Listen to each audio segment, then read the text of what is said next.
Boker Tov. Question par rapport au Shabbat, à savoir est-ce qu'on a le droit de mettre du pain sur la plata pour le transformer en biscotte. Le pain, une fois qu'il a déjà cuit, normalement, il n'y a pas de cuisson possible. On a une règle. En bishul, ahar bishul, en afia, ahar afia.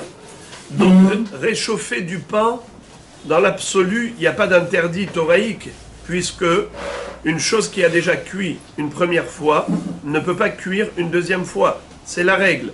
En bishul, ahar bishul, en afia, ahar afia. Juste entre parenthèses, l'appellation bishul, c'est par rapport à tout ce qui cuit dans l'eau. Et l'appellation afia, c'est tout ce qui cuit sans eau. Comme le pain, il ne baigne pas dans l'eau. Donc ça s'appelle afia. Alors le pain, il a déjà cuit, il ne va pas recuire. Donc, s'il n'y a pas de cuisson après cuisson, donc il n'y a pas de problème de réchauffer du pain pendant Shabbat. Mais il y a ici une double question. Premièrement, en faire des biscottes, est-ce que c'est comme réchauffer du pain tout simplement? Deuxième question, est-ce qu'on a le droit de mettre directement sur la plata, ou bien est-ce qu'il faut quand même mettre du papier aluminium ou quelque chose pour séparer entre le pain et la plata? Si oui, pour quelle raison? Et troisièmement, est-ce qu'on a le droit de réchauffer du pain du congélateur quand vous le sortez, qu'il y a de la condensation et qu'il y a des débris de glace, il y a du givre sur le pain? Est-ce qu'on a le droit de mettre cela à réchauffer sur la plata, sachant que ces gouttes d'eau, ce givre-là, va cuire si on le laisse longtemps sur la plata?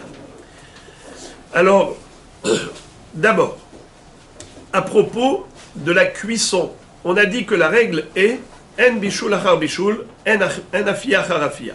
Donc réchauffer du pain pendant Shabbat, ce n'est pas interdit puisqu'il a déjà cuit avant Shabbat.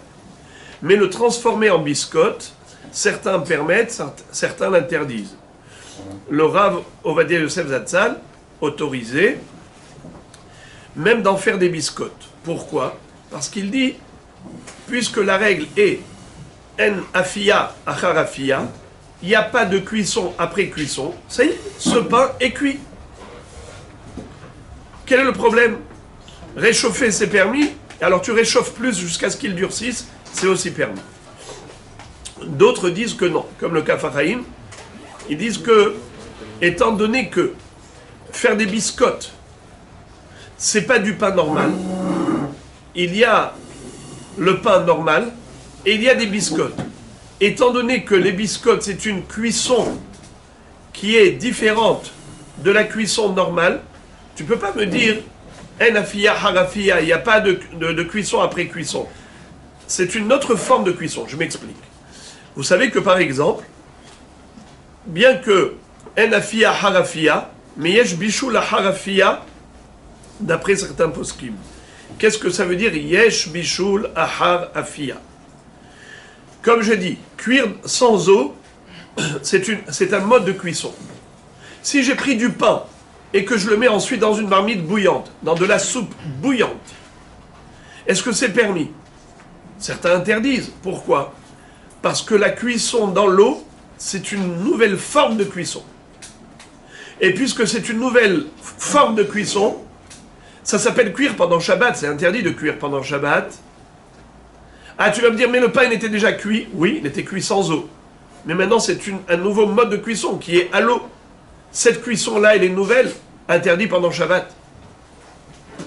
Alors certains veulent dire que faire des biscottes du pain normal, c'est aussi une nouvelle forme que tu donnes à ce pain.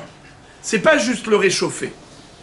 C'est carrément une nouvelle forme de cuisson qui est de la biscotte. Donc ils veulent interdire. Mais le Rav Ovadia Yosef Zatzal disait que c'était permis. Parce que, après tout, ce pain-là, qui avait déjà cuit avant, il était mangeable tel quel, le fait de l'avoir un peu plus chauffé, c'est pas ça qui va changer grand-chose. C'est pas une nouvelle cuisson, c'est une cuisson, simplement c'est le réchauffer. Ok.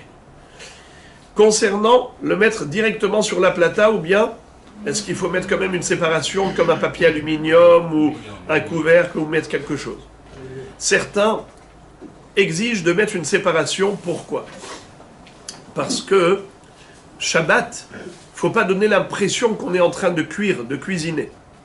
Alors si tu poses directement sur la plaque de cuisson, même si l'aliment avait déjà cuit avant Shabbat, mais maintenant tu donnes l'impression que tu es en train d'aller cuire pendant Shabbat. Même donner cette impression, ça s'appelle en araméen mehzé kemevachel. Ça donne l'impression de cuire pendant Shabbat. Pour ne pas donner cette impression, mets du papier aluminium, ou bien mets un couvercle, ou mets n'importe quoi comme séparation. Au moins tu ne donnes pas l'impression de vouloir cuire, parce que personne ne va cuire en mettant une séparation entre la source de cuisson et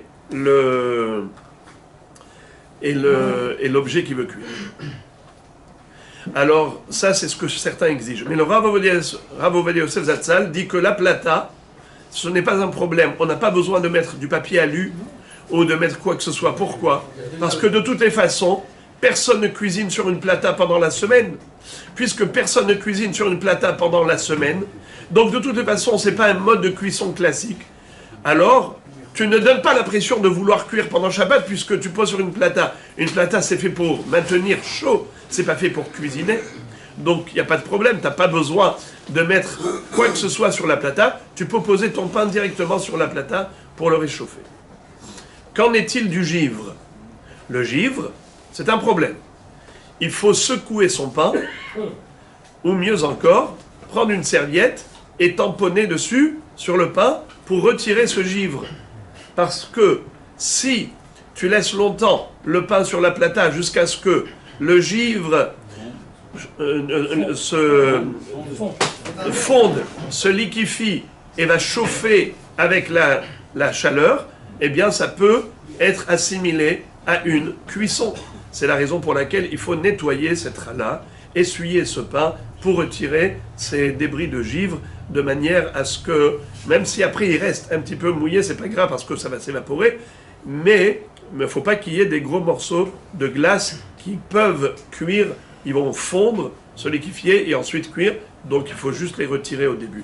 Voilà pour ce qui en est de la halakha des biscottes.